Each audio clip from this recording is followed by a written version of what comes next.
अगर आप शेयर बाजार में निवेश करते हैं और ये जानना चाहते हैं कि बड़े विदेशी और घरेलू ब्रोकरेज हाउस किन शेयरों पर भरोसा जता रहे हैं, तो ये रिपोर्ट आपके लिए बेहद अहम है।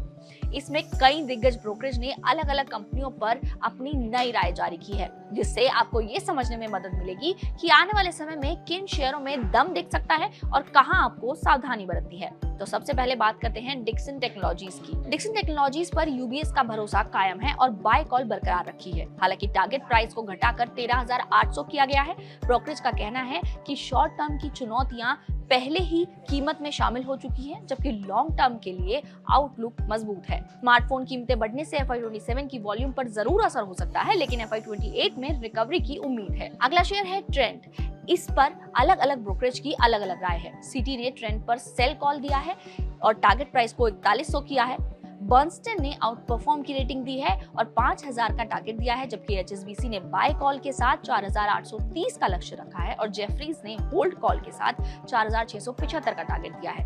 ट्रेंड की आमदनी में 20% का इजाफा हुआ है, जबकि एबिटा और मुनाफा अनुमान से बेहतर रहे हैं। इसके अलावा ग्रॉस मार्जिन में मजबूती और लागत नियंत्रण ने नतीजों को मजबूत बनाया है।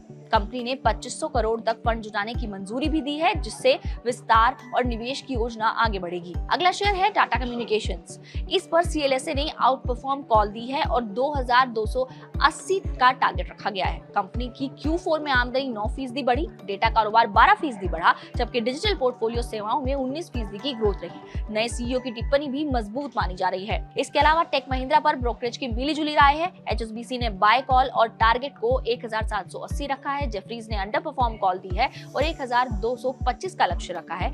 यूरोप में टेलीकॉम कारोबार से HSBC को कंपनी में मजबूत कमाई की ग्रोथ नजर आ रही है। वहीं जेफरीज का कहना है कि वैल्यूएशन प्रीमियम आगे की तेजी सीमित कर सकता है। SBI लाइफ इंश्योरेंस पर कई ब्रोकरेज पॉजिटिव हैं, जैसे कि जेफरीज ने बाय कॉल और 2550 का टारगेट दिया है। नोम्यूरा ने बाय रेटिंग दी है, जिसका टारगेट प्राइस 2440 है। HSBC ने बाय कॉल दी है और 2270 का टारगेट दिया है। इसके अलावा MOSL ने न्यूट्रल और टारगेट को 1350 के आसपास रखा है। कूलिंग कारोबार मौसम और मांग की कमजोरी से प्रभावित रहा है ये स्टॉक, लेकिन केबल्स और सोलर कारोबार अच्छा रहा। ब्रोकरेज को आने वाली तिमाहियों में सुधार की उम्मीद भी है। ABB इंडिया की बात करें तो इस पर नोमुरा ने रिड्यूस कॉल दिया है और 5958 का टारगेट रखा है। ऑर्डर फ्लो अच्छा रहा, लेकिन ऊंचे वैल्यूएशन के कारण अपसाइड सीमित बताई जा रही है। अब इससे निवेशकों को क्या समझना चाहिए? तो निवेशकों को इस रिपोर्ट से 3 बड़े संकेत मिल रहे हैं। तो क्या है वो संकेत, चलिए जानते हैं। पहला, मजबूत ग्रोथ वाली कंपनियों पर अब भी भरोसा है।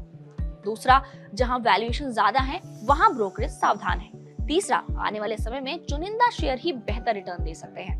तो अगर आप निवेशक हैं तो सिर्फ नाम देखकर नहीं, बल्कि ग्रोथ, वैल्यूएशन और सेक्टर की स्थिति देखकर फैसला लें और अपने फाइनेंशियल एडवाइजर से पूछे बिना कहीं भी निवेश ना करें।